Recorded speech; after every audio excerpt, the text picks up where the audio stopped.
Good afternoon. After our hiatus to discuss the topics of snow on Shabbos, we will now return to our conversation about Havdallah on Motzei Shabbos. Similar to Kiddush, the practice has developed to recite Havdallah in Shul on Motzei Shabbos for those who may not have another place to fulfill their obligation. And even though this practice may not be as relevant as it once was, being that we no longer have a place of lodging in the shul or otherwise, there still has been the custom, and that has remained the custom in many communities, to recite the Havdalah following Mariv. The Chazan, or whoever it is that is reciting the Havdalah at this point in time, should certainly have in mind for those that have no other way of fulfilling their obligation.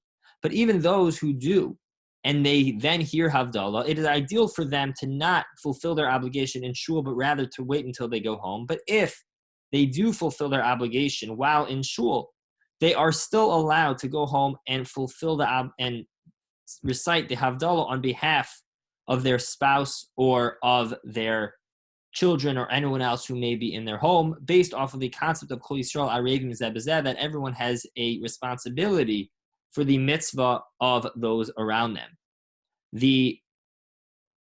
What's important to note is, in regards to drinking the wine or the grape juice or what it may be, is that one should ideally, the one who is making Havdalah, ideally should have a mali logmav, should drink a cheekful. However, in many places, the practice is to divide that up among children or other individuals who may be there and would like to drink the wine, even if not the one who recited the Havdalah themselves.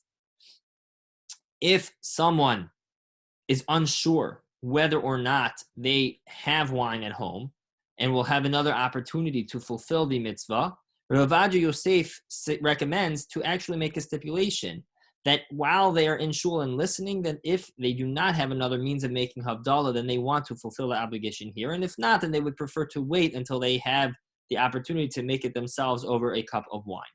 One important other note is what can count towards the wine. What type of drink must there be? So ideally, one should have wine, or most assume grape juice is a fair substitute. If that is not a possibility, then there is the opportunity to still recite Havdalah over what is referred to as Chamer Medina, which was discussed in the context of Kiddush. Things which have special significance, perhaps beer or coffee, or something which is considered to be a more significant drink, could be a fair substitute when needed. So again, the primary Havdalah is the one which we say at home. We do recite, we maintain the practice to recite Havdalah in shul. If one fulfills their obligation, they still can go ahead and fulfill the obligation on behalf of others upon returning home.